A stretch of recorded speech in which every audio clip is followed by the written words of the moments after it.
Parliamentary threshold atau ambang batas parlemen bakal turun dari yang awalnya 4%.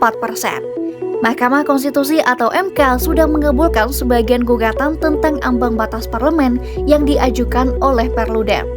Sebelumnya, Perludem mempersoalkan pasal 414 ayat 1 Undang-Undang Pemilu yang mengatur kalau partai politik harus memenuhi ambang batas perolehan suara paling sedikit 4% secara nasional buat ikut dalam penentuan kursi DPR.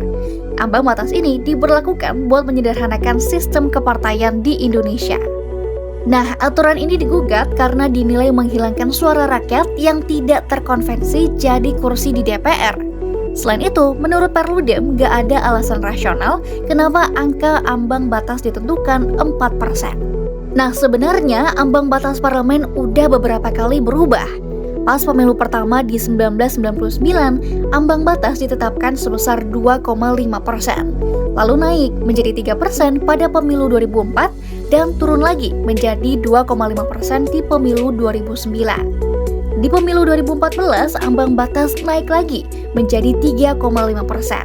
Sampai akhirnya di pemilu 2019 dan 2024 ini menjadi 4%. Kalau nantinya ambang batas parlemen turun, bakal ada semakin banyak partai yang bisa masuk parlemen. Jadi, pengaturan ulang ambang batas ini bisa mengakomodasi kepentingan partai politik kecil dan menengah supaya punya pengalaman jadi wakil rakyat.